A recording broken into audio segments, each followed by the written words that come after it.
G'day guys, Mac with the Outer Circle, and today we're going to be looking at the Legion troops choices that are actually available to you in games of Horus Heresy with the Legiones Astartes. Now, not including Black Shields or Shattered Legions here, because both of those particular factions, we'll say, have a lot of interesting stuff going on which really needs its own separate coverage, because it's not as basic or easy to use as the regular Legions are.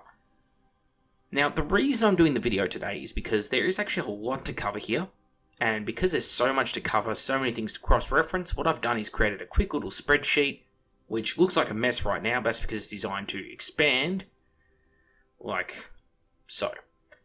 And what we're going to do is we're going to go through all these different rules, these different legions. We're going to talk about things that are particularly good, and particularly bad, possibly. Little nifty rules they might have, and of course, something extra that I've added, which is the Veteran Tactical Squad. And the reason I've added them to this is because there's no better place to cover them, and since people often take Veteran Tactical Squads as troops' choices, thanks to the Pride of the Legion, Rite of War, it's a pretty good spot to actually fit them into and compare them to the other Legion units that are available, such as Tactical Squads, Assault Squads, Breaches, Tactical Support Squads, Legion Reconnaissance Squads, and for the Space Wolves, the Grey Slayers. Now, what a mouthful this all is. So, the way I've separated out this sheet, and I really do have to use a sheet here, which I've done in previous episodes, such as when I've covered off on Terminators and bikes versus jet bikes. I've also covered off on Tactical Squads versus Assault Squads. What we're going to do is we're going to have the Legion on the left, followed by the special rules that these units all get, or in some way get, as well as which units are available to which Legion. The Space Wolves, they have to be the difficult one here. And, of course, we're going to have a list over here on the right where I suggest what I think are the better units in the blue, and the worst units, of course, in the orange here, the Tactical Support Squad and Legion Reconnaissance. Personally, Legion Recon is the worst. Tactical Support Squad's sort of a middle ground, and Veteran Tactical Squads are clearly superior to everything else, in a way. So I've not included them. Only the compulsory options available to each Legion are included with the blue recommended rating. So, let's start with the Dark Angels, which is our top bad boy up here, which is all units gain plus half a weapon skill versus same weapon skill enemies, if they're armed with sword weapons. Which, yeah, okay, they're all armed with sword weapons, I just said it. Very rarely are you going to be armed with something like a non-powered maul. You're going to be choosing swords for anyone armed with a close combat weapon. They're not going to be armed with axes or hammers or anything like that, because you want to at least have something. The way a half weapon skill point works is essentially you hit an enemy who has the same weapon skill as you on a 3. So it's as if you had a higher point of weapon skill, but you don't really. You won't hit someone that's weapon skill 5 when you're weapon skill 4 on a 3. You won't hit them on a 4 because of the weapon skill being equal. You'll actually hit them on the 4 because you're a point lower. It's a bit of a weird rule. As for their units available to them, obviously they have the Tactical Support Squad, Tactical Squad, Veteran Tactical Squad, Assault Squad, Breaches, all that normal stuff. Special weapons include the Calibanite Warblade, which is essentially a +1 strength power sword. The Tactical Support Squads can take the Plasma Repeater, as can Veteran Tactical Squads, in place of their plasma guns. I don't recommend it though, I think it's a terrible weapon. In fact, I can't think of any units I really recommend it on, because it only has a 12-inch range. It's only strength 6, whereas a regular plasma gun is strength 7, and at 12 inches range has the same amount of shots. The Plasma Repeater only goes up to 3 shots when you don't move with it. And I don't know that that's worth it, because there are not many times where you can sit still, an enemy gets within 12 inches, and just sits there for a turn and lets you shoot them. It's just not a thing. But one point of note here is that they do have the molecular acid ammunition available to their heavy bolters, which is something that veteran tactical squads can take. Now, a note on veteran tactical squads. Since this is the first unit that has them here, or Legion, there's a choice of 5 different special rules available to the veteran tactical squad, and you pick it prior to the start of the game. The first one is Resolve, which grants Stubborn, and literally nothing else. It's not very good. There is Stalkers, which gives the Scout rule to them. It's not a bad choice, but it's not particularly great either, because it's a one-off use. Once you've used it once in the game, it's done. Weapons Masters. Now, the whole squad gets +1 weapon skill.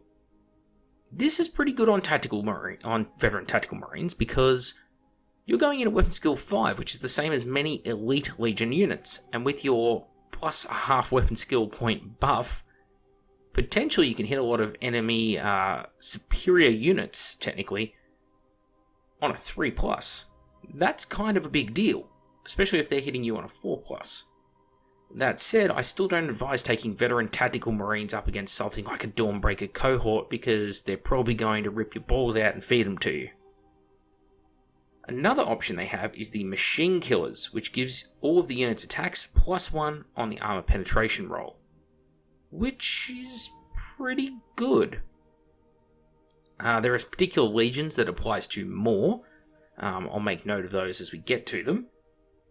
And lastly, Xenobane, which is you may re-roll to wound rolls against monstrous creatures or gargantuan creatures, which is pretty damn situational.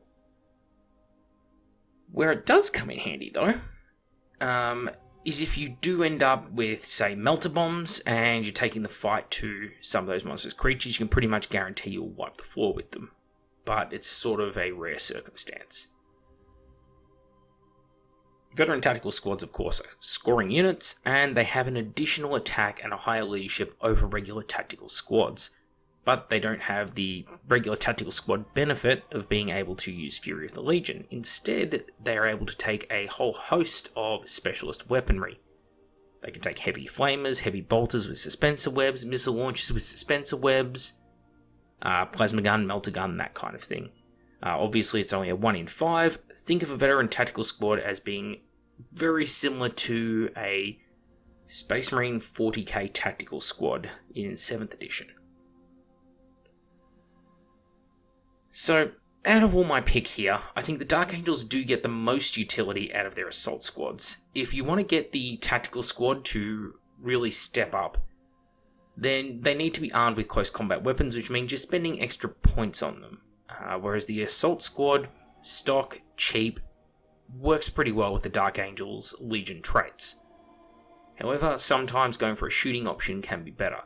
The Breaches, unfortunately, don't have access to that close combat weapon, so they will never benefit from your Legion traits, nor do they have access to things like the molecular acid ammunition. Tactical Support Marines, they're good for all Legions. There are particular Legions where they really stand out. The Dark Angels are not one of those Legions. The Legion Recon Marines, I think, are terrible for everyone, so whilst we're also covering veteran tactical squads, it's time to cover Legion Recon. Legion Reconnaissance squads are 125 points base. To give them even something as simple as a sniper rifle will take the squad up to 150 points base, and this is for 5 guys. Now, they are a scoring unit, yes. They are a troops choice, yes. But, just like the Tactical Support Squad, they are a support unit, which means you need to fill all of your compulsory slots before you can take this unit. That's kind of a big deal. The Legion Recon Marines come in power armor. You have to pay extra points to give them Chameleon. And the ability to take Chameleon, which is the camo cloaks, essentially, will mean that you're going to go spend another 25 points on the squad. So just to give them sniper rifles and camo cloaks, you're looking at a 175 point unit. Because the rules as written is the whole unit must upgrade to whatever you choose. And yes, they have outflank stock, which is pretty mediocre, and they also have the ability to scout stock, which is perfectly fine. It's good. It's good on this unit. Unfortunately, it's let down by their weaponry, which is sniper rifles or shotguns. And that's pretty much your choices. You can get rid of your power armor and go down to a carapace armor, which is only a 4+ armor save. Now, if you choose to do that, unfortunately, you're losing a good armor save in the 3+ armor, and you gain the benefit of being able to infiltrate. But of course, there are particular legions, such as the Raven Guard and the Alpha Legion, where you may be infiltrating your whole army anyway, in which case you gain nothing from doing that. So the Legion Reconnaissance Squad is a really bizarre unit to me. I don't know that it should technically be a support unit. I like the idea of being able to take, say, scouts, for instance, in a regular Marine army as a compulsory troops slot. And the Legion Recon are a very rarely seen unit as it is, because they're so expensive for what little you actually get out of them that most people just can't justify taking the bloody things. And on top of that, they're an expensive kit. They don't bring much to the table. Legion Recon. I don't suggest them for any of the legions today, so we can kind of leave them there, which is why I'm covering them right at the start. Okay, so moving on. Next down, we have the Emperor's Children, who interestingly gain Crusader across the army, which is, it's okay. They'll gain +1 initiative on the charge, which can be huge. The thing is, though, it may swing a fight in your favour, but in a Marine versus Marine combat with pretty much all of these units where you really lack a lot of power weapons, it kind of devolves into a pillow fight. They must issue and accept challenges, and if they do lose the challenge, they're going to be a -1 leadership modifier because of it, in addition to any other penalties they take. Now, the Emperor's Children do have 2 options for their war gear. They have the Phoenix Spear, and they have the Sonic Shrieker, but unfortunately the Sonic Shrieker is limited to independent characters only, so I can't include it here. And it kind of hurts them. The Phoenix Spear, yes, you can put on Sergeants, yes, it's AP2 at initiative on the charge with +1 strength, but after that, you're fighting with a glorified club. It's going to essentially a 2-handed power sword, which is not terrible, but you gotta remember, there's a lot of stuff out there that's got 2+ armor saves. I don't think it's bad on squad sergeants, but it's probably a touch expensive for what it actually provides, given the amount of times it actually gets used in games. My pick for the best unit for the Emperor's Children is actually Legion Breaches. One big thing the Emperor's Children lack is durability. The ability to actually take a hit for their sergeants to potentially survive the challenges they're inevitably going into means that for me, the Breaches are probably the best choice for the Emperor's Children. Considering that you're going to get into a lot of assaults with them, if you're going for, and most Emperor's Children builds, being an assault-based army, and not having any buffs towards their shooting, that means you want to give yourself as many advantages in close combat as you can get, and the Breaches have the defensive grenades, which means the enemy is not going to get their charge bonuses against you. That's huge when you're talking about armies out there that are, say, the World Eaters, for instance, or Night Lords, armies who, when they charge you, they hit like a freight train. If you can use the Breaches' defensive grenades to mitigate that somewhat, it really, really helps them out. So that's my pick for the preferential unit for the Emperor's Children for their troops choice. Moving on to the Iron Warriors. Iron Warriors have an interesting ability where they suffer no morale due to shooting. That means you can kill 9 out of 10 tactical Marines in 1 round of shooting. There's no morale check. The remaining Marine who's standing there goes and buys a lottery ticket and keeps holding the objective, which is really good. Also, you get to reroll pinning checks that you fail. A huge thing again, because on the rare occasion it does happen, you're probably going to pass because your average leadership's going to be 9. Also, you gain Wrecker on your attacks in close combat, which means that you're more dangerous against buildings.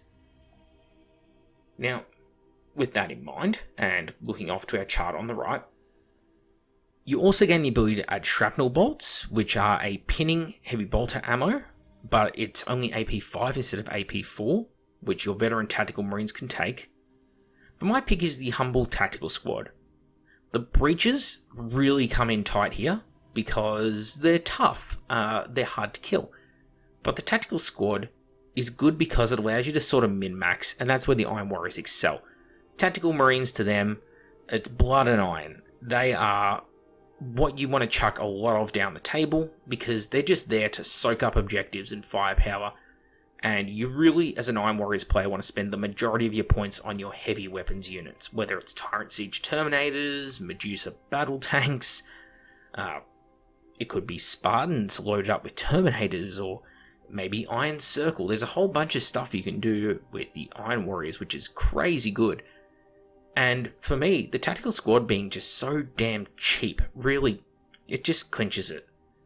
Taking tactical squads and taking, 150 points for 10 guys, taking 3 of those, you're putting 30 bodies on the table that are never going to move from enemy shooting, and you save a ton of points over other possible units like the breaches. Just like with any Legion, yes, the veteran tactical Marines are really good, and in this instance, veteran tactical Marines gaining the Wrecker ability is actually really strong if you combine it with the fact they may also have those additional point of damage on their armor penetration if you choose to take that particular ability. So, really strong veteran tactical choice there, but not very commonly seen. I actually find most Iron Warrior players play it the way I said, which is tactical squads. Couple of cheap tactical squads and lots of firepower. So, next along, we're going to look at the White Scars. White Scars get a reroll to wound of a 1 if you move 6 inches or more on your infantry units. So, the pick of best unit here is still going to go to the humble tactical Marine, not the assault squad. And the reason for that is I have trialed assault squads. I never formally added them to my White Scars army. But for units that are able to move 12 inches and hit like an assault squad, I had bikes and jet bikes. The assault squad doesn't add anything to the game for a White Scars player. Instead, the tactical squad that is sitting back and holding objectives does. Now, whilst the Breacher is, again, a much tankier unit, it's a lot more expensive as a unit, and also doesn't really come under attack that much. I find my tactical squads usually survive the games as a White Scars player because your bikes are up close and personal doing all the damage. The tactical squad's usually sitting back nice and safe. Whilst you have the Power Glaive as an upgrade that you can give your squad sergeants, I rarely take it on any of these units.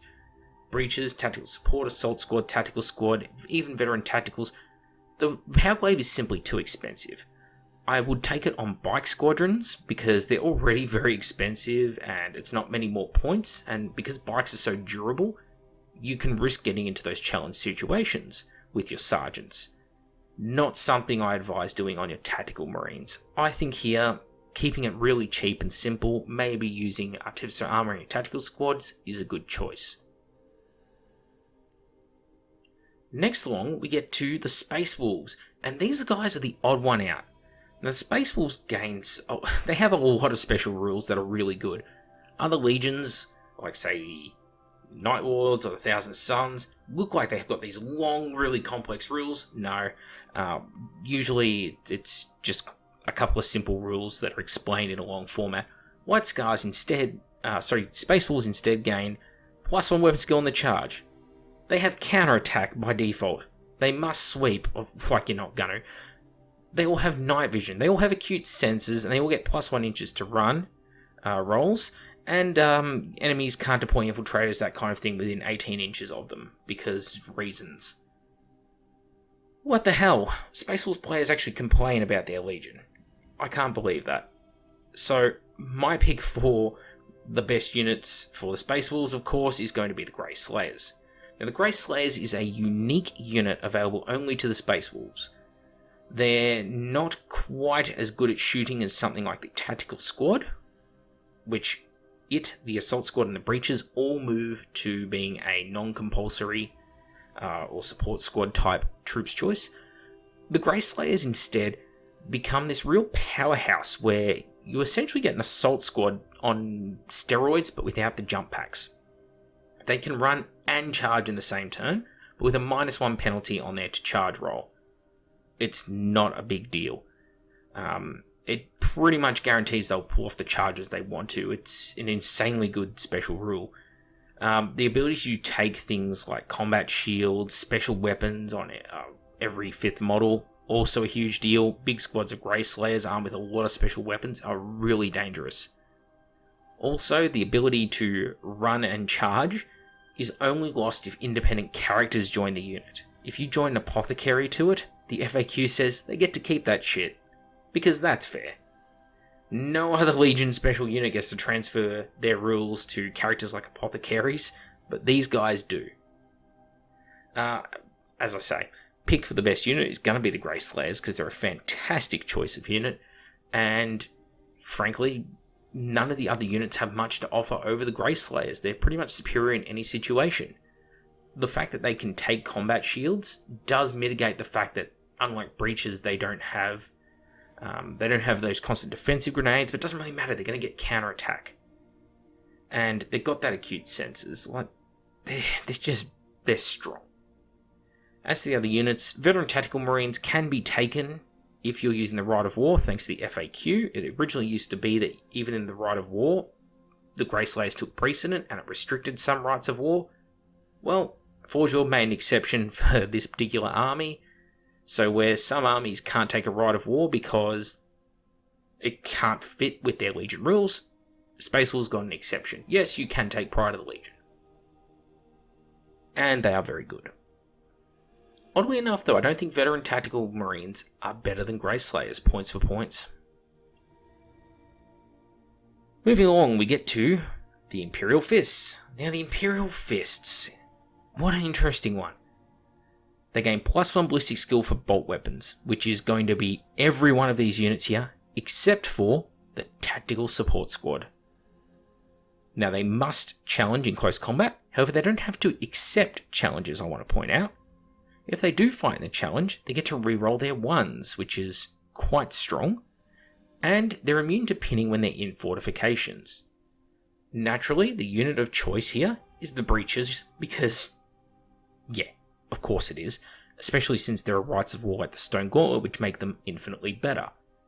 The fact that Breaches and Tactical Marines have the same kind of firepower, they're both using bolt guns, the Breaches are just that bit tougher, I think gets you over the line with the Breaches. The Breaches especially win out because in that challenge, the fact that they have a chance of surviving an Artificer Armoured Breacher with his shield is going to be more survivable than the Tactical Squad, considering you must challenge, you're going to be getting into more of those challenge situations, and although they're more expensive, they're probably going to be better most of the time. Now, it could be argued that a Tactical Squad with the +1 ballistic skill pulling off a Fury of the Legion could potentially be devastating. I don't think it's a situation that ever happens often enough to justify making them my preferred unit for the Legion. Just like the Space Wolves, however, no particular war gear is actually available to any of the units listed here, which is just an interesting quirk. Now the Night Lords, a lot of rules to go through here. Okay, so when you're a Night Lords unit, you gain +1 to hit and +1 to wound in close combat if you outnumber the enemy, and this is important at any initiative step. So you could have a character start the fight, and he kills just one model in an enemy squad that originally had equal numbers to yours. Well, when you go to the initiative 4 step, you now outnumber the enemy by one model, bam, +1 to hit and wound for the rest of the combat for all your models, even if you drop below their numbers, because the ability has been triggered. If you do lose the combat, you fall back +1 inches, which is pretty handy, and against some legions, which don't follow you anywhere near as far, thanks to, say, Salamanders, where they get a negative modifier, or units who might be using something like Breaches, which get a negative modifier. Well, fine by these guys, it gives them a much better chance. It's essentially a +2 bonus to running away.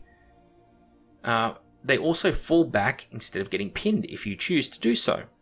However, do keep in mind that's going to fall you back an extra inch.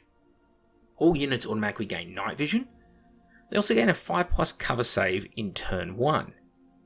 And they must all take a morale check if the warlord dies, which is not generally an issue I've noticed when I've played against them in the past. So their special equipment includes the Chain Glaive, which is pretty much a must-take upgrade on your sergeants because it's better and it's pretty cheap, and the Trophies of Judgment, which gives your squads fear. Trophies of Judgment, I recommend it on Veteran Tactical Marines, Tacticals, Assaults and Breaches. However, I don't recommend it on Tactical Support Marines or Legion Recon because neither of those units should be getting into close combat situations, and I think it's kind of a waste of your points if it is. My pick for the best unit here, of course, is the Assault Squad, and it comes down to the fact the Assault Squad counters bulky, which means they each count as 2 models, which means you're more likely to outnumber the enemy, therefore you're going to get all those buffs in close combat, and you're already armed with a bunch of close combat war gear. It snowballs. It's just great. And if you pull off the Trophies of Judgment and the enemy fails their fear check, you're going to be hitting them on, well, essentially 2s in close combat. You're going to be wounding them on 3s most of the time, and they're going to be hitting you back on 5s and 6s if they're lucky. Yeah, it's pretty strong. Okay, next one along, we're going to be going to the Blood Angels. Now, Blood Angels have a really strong ability, which is just a flat buff of win rolls, always get a +1 bonus in close combat. Now, this means that if you're Strength 5, fighting Toughness 4, you go from winning on a 3 to winning on a 2, which is huge. But if you're Strength 4, fighting, say, Toughness 8, which you cannot wound already, then this will not help you, because it's not actually a Strength boost, it's just a +1 roll. But since you can't roll a 7 to begin with, and even if you rolled a 6, it would not be good enough, yeah, you can't hurt the Toughness 8 with your Strength 4. So, something to keep in mind. It's not a strength buff, it's just a flat buff to what you're rolling and can actually hurt.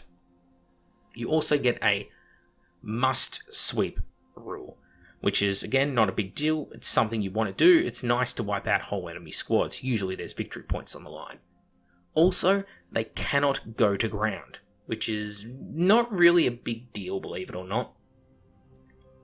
Of course, for the units available and the war gear, interesting choices of war gear available to the Blood Angels: the Hand Flamer, the Inferno Pistol, and the Iliastus Pattern Assault Cannon, which can be taken by veteran tactical squads.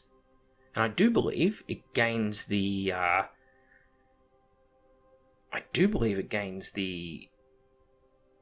array that allows it to move and fire at full ballistic skill at half range, but I'm not entirely sure on that, whether it was FAQ'd correctly or not. The Suspensor Web was the item I'm thinking of. The Hand Flamer, I think, is of dubious value most of the time. It's only Strength 3. Very few models, basically the Sergeant, can take it, which is... you can put it in more numbers in the Assault Squad, but really the Assault Squad wants to get into combat, and if you're flaming people, you're not getting into combat because you're killing off the models you're trying to charge. The Inferno Pistol, I think, is the pick here. And really, it's just a Hail Mary shot to try and kill something like a charging Dreadnought which doesn't have Armoured Ceramite. And considering things like tactical squads can't take on a Contemptor Dreadnought, if you are put into the situation where one is charging you, yeah, I think it is actually handy to have the Inferno Pistol. My pick of best unit for them is the Assault Squad, because it capitalises on the fact that it can get there quickly, it blends well with the Rites of War available to the Legion, and it blends well with the Legion special bonuses, such as that consistent, easier to wound roll. So, Assault Squad is my pick for their best unit out of the troops' choices.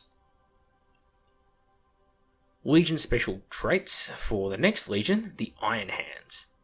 The Iron Hands treat all enemy shooting as -1 strength, which is of course huge. It means that crack missile launchers don't instant kill your Marines, and getting feel no pain against Strength 8 weaponry, which is quite common in the Horus Heresy, is a nice feeling. You must pass the leadership test to sweeping advance or to run. It's not really a big deal, and something like 80% of the time, 82% of the time, you will pass the test. It comes up so rarely, it's not really a big deal. And they have rigid tactics, which kind of is a big deal because it affects the Assault Squad. You can't have more Assault Squads than you have basically any of these other guys on the list. which means it kind of throws out of the way options like taking an assault squad focused rite of war. Not that you really would want to, because they're not a legion that really gains a lot from getting into close combat. Interesting upgrade they have available is the Cyber Familiar, which is +1 invulnerable save, and they have a unique item of war gear, the Graviton Gun, which I highly recommend to take on a tactical support squad. If you can get 2 small squads of tactical support marines with grav guns sitting on your side of the board, that is a very, very dangerous thing, because the enemy, they may have something like Leviathan Dreadnoughts in drop pods. They're not going to want to drop those things when you have squads full of Graviton guns waiting for them, because having to roll 2 pluses to take off hull points, and on a 6 getting penetrating hits, just for the enemy existing, is a huge deal. My pick for their best unit is the Breacher, because the Breacher is really tough, and combined with the fact that they're already incredibly tough, and can take a Cyber Familiar on the Breacher Sergeant, means that you could have a Breacher Sergeant who's rolling around with a 4+ invulnerable save, with a 2+ regular save thanks to Artificer Armor, who is going to get his Feel No Pain or not be instant killed by Strength 8 weaponry, except for, Power Fists, close combat weapons. That's pretty big. Breaches in a Iron Hands army can pretty much be impossible to move if they so choose. They're kind of living up to their name there. So the next Legion along is the World Eaters. Now the World Eaters reroll 1s to wound on the charge, and they gain +1 weapon skill in challenges, which is a characters only thing, but of course only characters are challenging. They also have 2 options based on whether you're a loyalist or a traitor, which is either Bloodlust for loyalists or Blood Madness.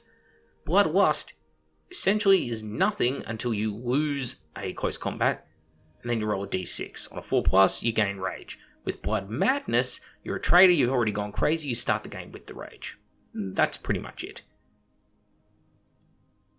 For the Specialist War Gear, they get chain axes for free, and the way it's worded, it's any model that may take a close combat weapon, may take a chain axe for free. So you don't actually have to upgrade the weapon, which means free chain axes on tactical squads, assault squads, veteran tactical squads, really strong. So yeah, take it, it's free. You also have the option of Cutare weapons, however, they're pretty much universally terrible and too expensive for what they actually bring. If they were like a 2-point upgrade or maybe a 5-point upgrade, sure, fill your boots. But for, say, 15 points or 20 points, they're pretty mediocre. Something like a Meteor Hammer may come in handy as a replacement to, say, a Power Maul. It functions very similar. Volksblades, which are kind of the 2 little banana machetes, or big kukris, they're okay, they're rending. They might come in handy occasionally against something with better than power armor. But you're probably better served just taking something like a Power Fist for a challenge over a Cutare weapon. And most of the time, even something as simple as a Power Maul will be better and cheaper. So, food for thought. As for their best unit, I'd say the Assault Squad. Having watched my mate Dom run World Eaters a lot, he tried taking lots of tactical marines constantly, and having to either load them up in transports or run them across the battlefield, they really suffer. They just get shot to death. Whereas by taking assault squads and putting apothecaries in them, the assault squads can actually get there and hit hard and fast. And the option of things like melter bombs mean that they can actually take out vehicles effectively, which is something tactical squads can't do, makes assault squads just the better option. Breaches don't benefit from the chain axes, they don't benefit from a lot of what makes the World Eaters great, and so they're just not a super viable unit, because they gain nothing from the Legion's traits. And that's not to say you can't take them, or shouldn't take them, but you've got to keep in mind what you're going up against, and if you're trading off all of your Legion bonuses, then maybe they're not the best choice. Moving along, we get to the Ultramarines. Now I've listed it down as not marker lights. This is an interesting one. They actually have an ability where if a unit fires and scores a hit on an enemy unit, then all Ultramarines units, which have the Legiones Astartes Ultramarine special rule, essentially get boosted shooting against it. Now, this is really bizarre because the way it's worded, you can have someone shoot at something they cannot physically hurt. But as long as they hit it, you get the bonus. So you could have a Marine in a drop pod drop down behind an enemy Spartan, shoot it in the rear with a bolt pistol. None of the other guys in your team can see it because the Marine that shot it's behind the tank out of line of sight, but somehow everyone's guns get magically more accurate when they shoot at it. It's just a weird rule. Ultramarines also get regroup and morale checks, or fear checks I should say, at a fixed leadership of 10, which is actually really good. They must, however, take a pinning test army-wide if their HQ choice dies, and if all of their HQ choices die, then the enemy army gains 1 victory point. Not hugely essential here, but it is kind of relevant, because these units can be pinned. But having the boosted leadership, it's not bad. Obviously, the tactical squad is the one who's going to get utilised the most here. They're going to gain the most from that whole twin-linked shooting aspect, although assault squads also merit a mention here, because assault squads can get in there, fire off some quick bolt pistol shots at something like a dreadnought. The rest of the army can then try and kill the dreadnought, and if it fails, the assault squad can jump in with some melter bombs.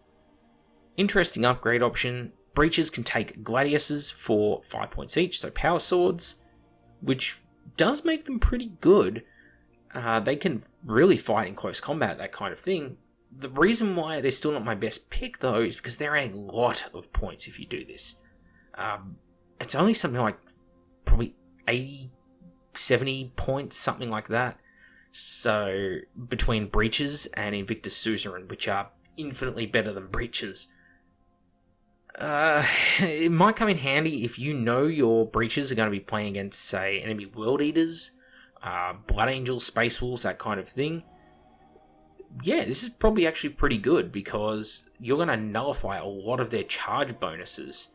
And these legions can really hurt in close combat, and you're going to start cutting them down thanks to those power weapons. They're going to be relying on a lot of their feel no pain buffs. So, potentially very good, but very situational. Moving along from the Ultramarines, we get to the Death Guard. Now, Death Guard have immunity to fear built in. They also have feel no pain versus Fleshbane and poison weapons. Also, they get to reroll failed dangerous terrain. However, they're a -1 sweeping advance. So this is one of those legions that can't catch the Night Lords very well. When it comes to their special weapons, chem munitions. So this is a big deal for the veteran tactical marines and for the tactical support squads, because you can take chem flamers, which are really strong. The reason they're so strong is essentially they're shredding, which means things like Zone Mortalis, these units become infinitely more deadly. On top of this, Sergeants can take power sides, which are actually really good, because they're based on the amount of models in base to base with you, and can get potentially more attacks for it. So whereas something like a Phoenix Spear or a White Scar's Power Glaive, yes, potentially AP2 at initiative, AP2 at initiative 3 doing a sweeping attack is actually really strong. And the fact that you can sweep multiple opponents and it's not relying on you getting into that challenge probably makes it worth it in most situations. Lastly, the Reaping is a really, really popular rite of war for the Death Guard, because it just capitalizes on what makes them strong. Being able to take the Reaping rite of war means you're also able to take Rad Grenades, which infinitely boost all of these units. Breaches with Rad Grenades are an absolute brick shithouse. You just can't break them. I still think, though, the best unit available to them is the Tactical Squad, between them, the Assault Squad, and the Breaches. It comes down to the fact that Tactical Squad, it embodies all of those things that make the Death Guard great. They're cheap, they're just bodies for the meat grinder. They're the trench infantry that allows you to bring a lot of the cool toys like Destroyer units, Death Shroud Terminators, all the cool stuff that you want to bring with the Death Guard, they enable you to do. The fact that they're tough, a lot of the weaponry that could normally be used to fight them, such as phosphate weapons, these guys are going to be ignoring it, sitting in the back lines, capturing strategic objectives. So, probably my pick for the best unit. The Assault Squad, pretty iffy. And the Breaches, I think once you've got Rad Grenades, become really strong, especially in Zone Mortalis, but I'd still say most of the time Tactical Squad is the way to go. Next Legion on, we get to the Thousand Suns, and it looks like there's a lot of rules here, but really, it's not. There's Signs Importance, which is, essentially, if you're a Thousand Sun player, do not let your HQs die. Because once they are all dead, or if you suffer perils of the warp in your army, you're talking about army-wide pinning checks, permanent negative modifiers to leadership, permanent loss of the ability to sweeping advance. Lots of really bad things happen if you lose your HQs, so don't do it. Now, the actual buffs for the units are a choice between +1 inches for run and sweeping advance, or a 6+ invulnerable save, or an additional +1 to an existing invulnerable save, which we'll come back to. You may roll shooting rolls of 1 to hit if you stay stationary. You may gain fear and adamantium will, or lastly, Hammer of Wrath and +1 Hammer of Wrath if you already have Hammer of Wrath. Now, the big thing with these Cult Arcana is, for your compulsory troops choices, you must take the same Cult Arcana as the Warlord of the army. The exception to this being if you take Magnus the Red, who essentially opens up everything, and Amon, who actually has 2 different Cult Arcanas, which means you can pick one of those 2. Now, for me, it's a pretty obvious pick. It's the Breaches. The Legion Breaches of the Thousand Suns with Telekinesis Cult. For a start, it's a really great cult, and it's probably the one most people take on their HQ, because their HQ is better for it, and Telekinesis is one of the better psychic disciplines, being a very good discipline. It has both defensive, offensive, and especially mobility abilities, which is a bit of a funny saying. But what I mean by mobility abilities is the fact that you can do things like levitate, means you can get squads that normally would require transport, you can get them towards the enemy very quickly. So, ties in well with something like Breaches. Now, the Breaches benefiting from +1 invulnerable save means you have 4+ invulnerables on your Breaches, which is huge.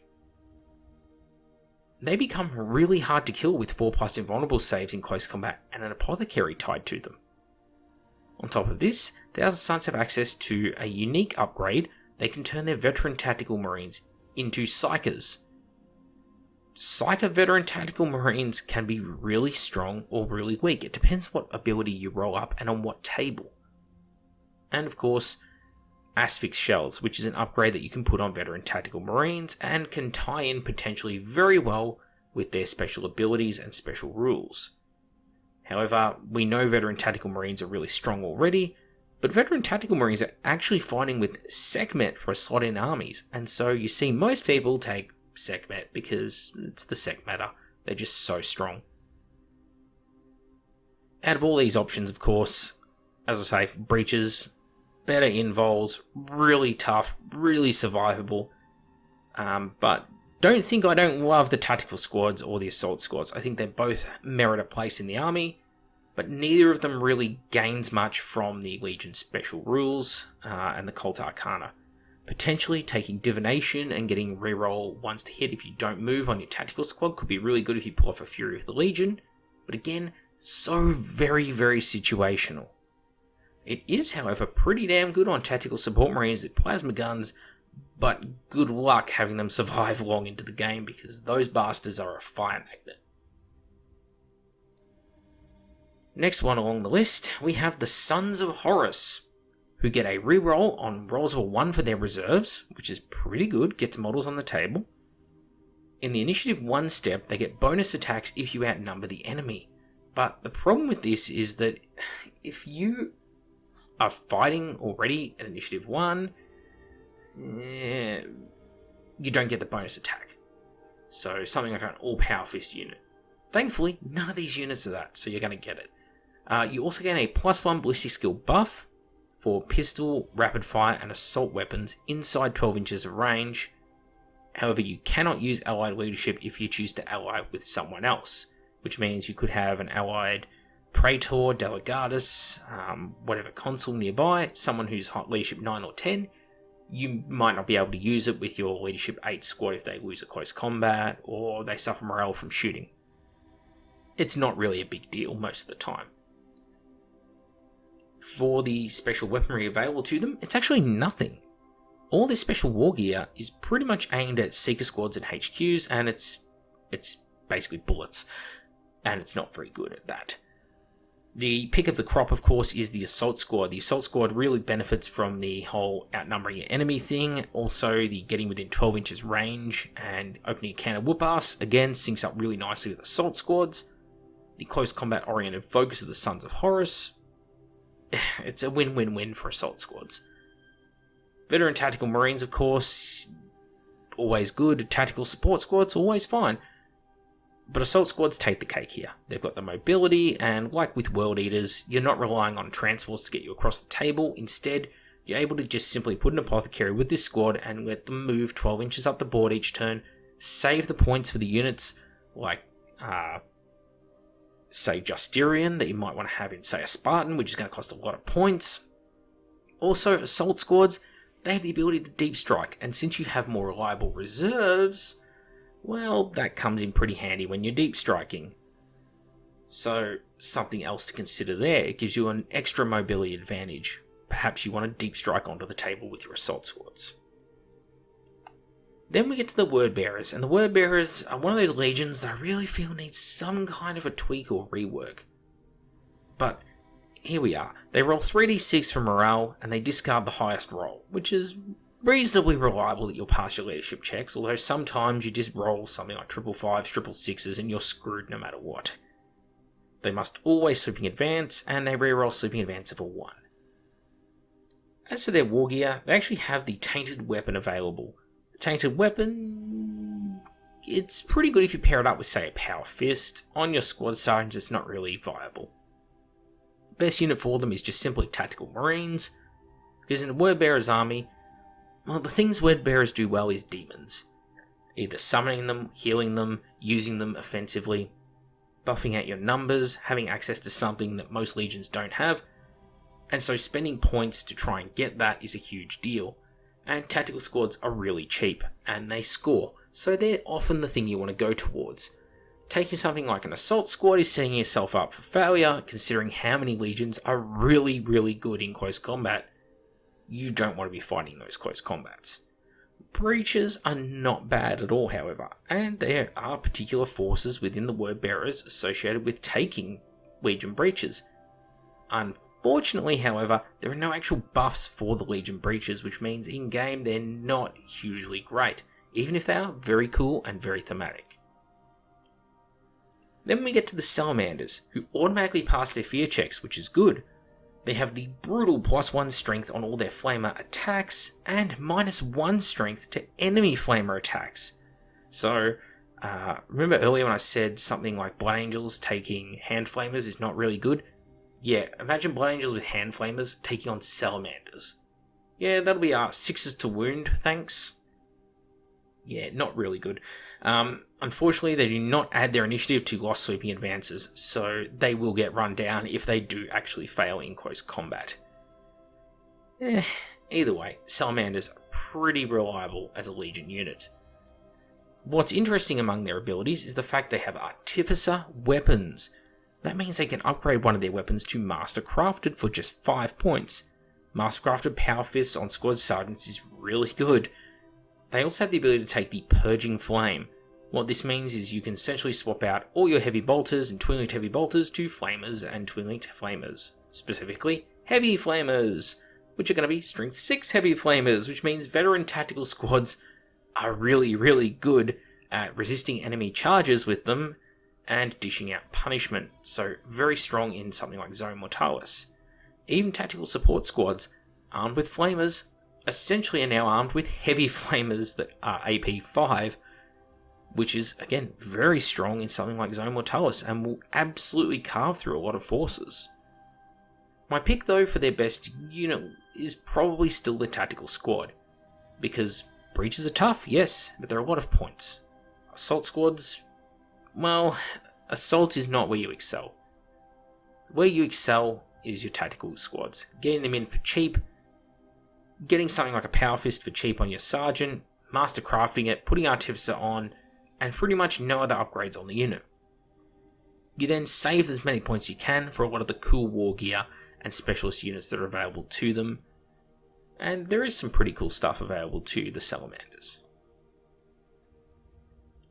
The Raven Guard. The Raven Guard are a funny one because when most people think Raven Guard, they think either scout snipers or they think assault marines.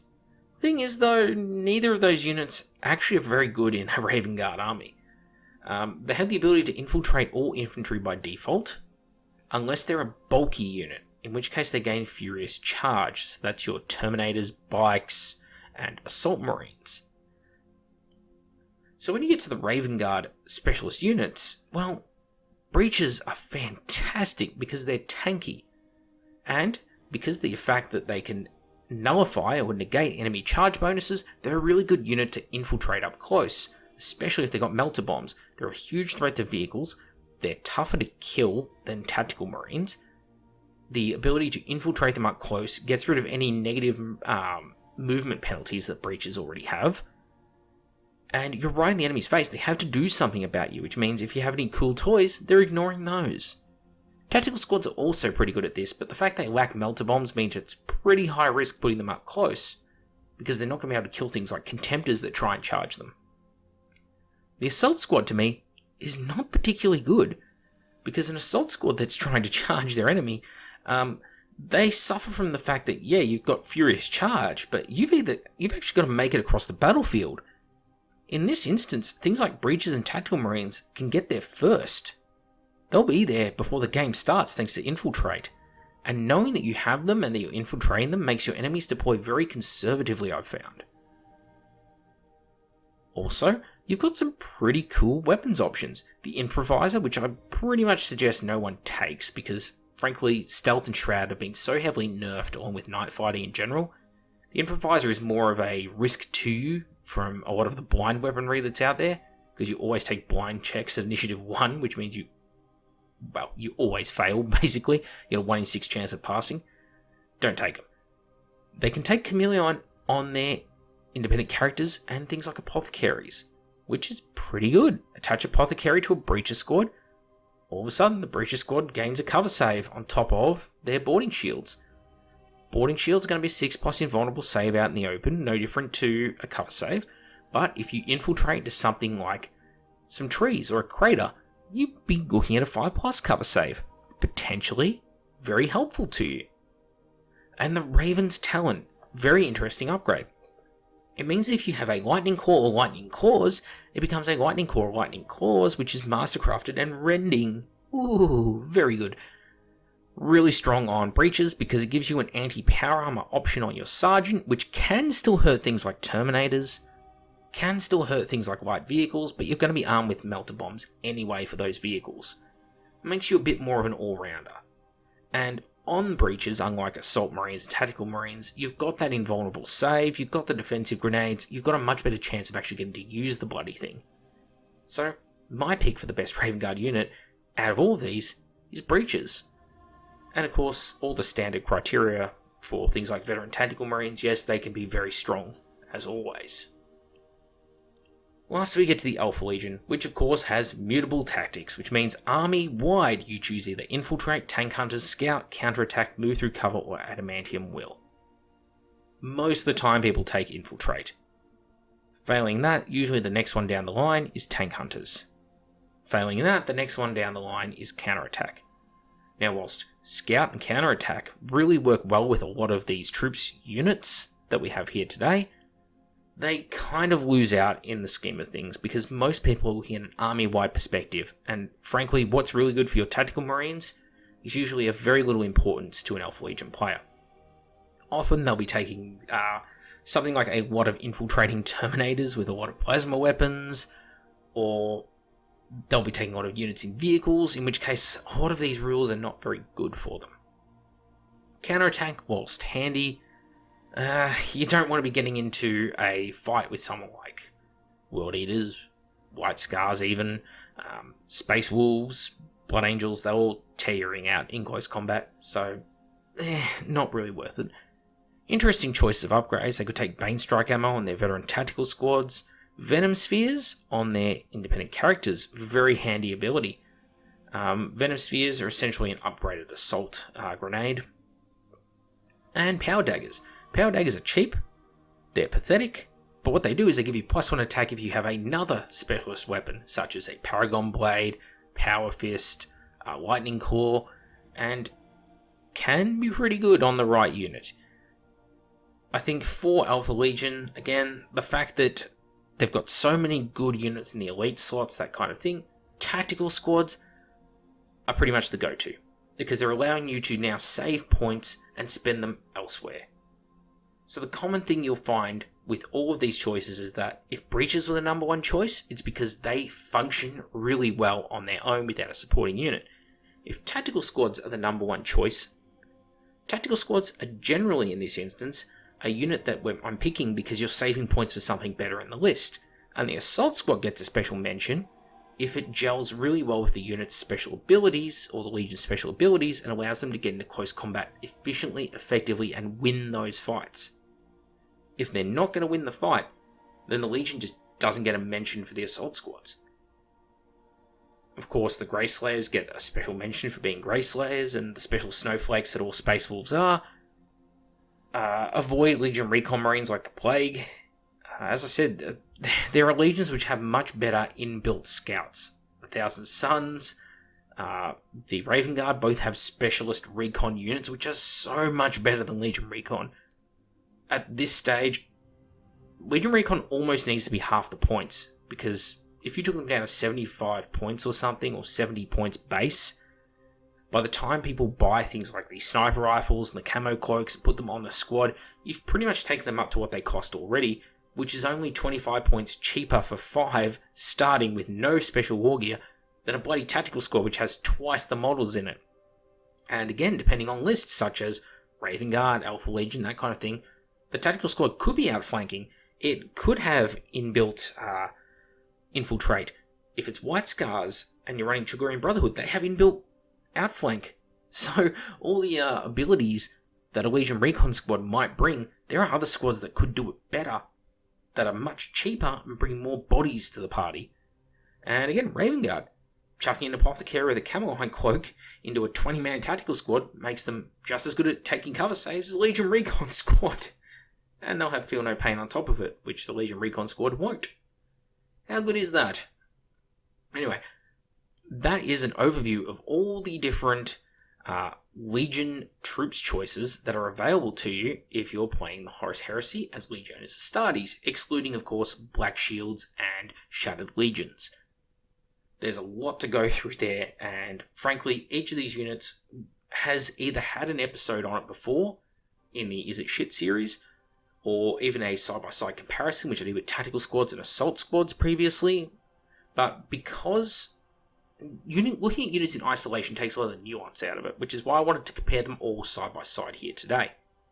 Because something like an assault squad or a tactical squad may get rated a certain way against one another, but once you add breaches into the mix, it changes the dynamic immensely. And of course, knowing what specialist units are out there, what HQs may add to them, FAQs that have come out since, a lot of this stuff changes. But I hope, above hope, beyond hope, that some of the advice I've given here today on these different units and the different legions is helpful to some people. Anyway, I'm back with the Outer Circle. Please let me know what you think. Have you used these units and found that, no, actually World Eaters, Assault Squads are actually terrible? Maybe Thousand Suns breaches aren't as good as I think they are. I don't know how, I've played them a lot, but maybe I'm wrong. Let me know in the comments below. Thank you all for watching this episode, and I'll see you all next time.